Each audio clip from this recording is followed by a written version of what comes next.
আজকের দিনের নতুন প্লেয়াররা যারা নিজেদেরকে পুরো দাবি করে তাদের কাছে কেউ জানতে চেয়েও যে ফ্রি ফায়ারে কখনো বৃষ্টি হতো কিনা, তারা কখনো পয়জন জোন দেখেছে কিনা, তাদের কাছে আরো জানতে চেয়েও যে বন্ধুদের নিয়ে কখনো ঘন্টার পর ঘন্টা জম্বি মুড খেলেছে কিনা, তারা কখনো ওল্ড প্লেয়ারদের মতো পিকে নামতে ভয় পেয়েছে কিনা, তারা কখনো সারা ম্যাপ দৌড়ে দৌড়ে গুলোয়াল কুড়িয়ে নিয়ে এসে নিজের পুরো টিমমেটের হাতে তুলে দিয়েছে কিনা। জানি আজকের দিনের পুরো দাবি করা নতুন প্লেয়াররা এই ইমোশনগুলো কখনোই ফিল করতে পারবে না।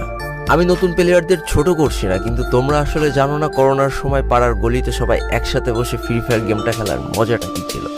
তোমরা আসলে জানো না শুক্রবারের রাত 12টার সময় লিডার অফিসারদের মধ্যে কাস্টম কার্ড ক্লেম করা নিয়ে তাড়াহুড়ো করার মজাটা আসলে কি ছিল।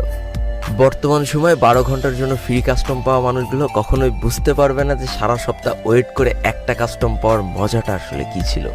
তুমি হয়তো জানোই না যে শনিবারে সবাই মিলে বসে সপ্তাহে একটা দিন মাত্র কাস্টম খেলার মজাটা আসলে কি। তুমি হয়তো জানোই না যে ফ্রি ফায়ারের ভিতরে অ্যাড দেখে দেখে পিঙ্ক কালারের ডায়মন্ড গুছানোর মজাটা আসলে কি। তোমরা আসলে জানো না যে ফ্যাক্টরির ছাদে নামা অতগুলো এনিমির সাথে হাত দিয়ে যুদ্ধ করে লাস্টে বেঁচে থেকে ফ্যাক্টরির রাজা হওয়ার মজাটা আসলে কি। যদি তোমার গ্রুপে কোনো একটা ওল্ড প্লেয়ার এসে বলে যে ইস আমি মনে হয় আর আগের মতো গেম খেলতে পারছি না, বিশ্বাস করো এই কথার গভীরতা বোঝার মতো ক্ষমতা তোমার এখনো হয়নি।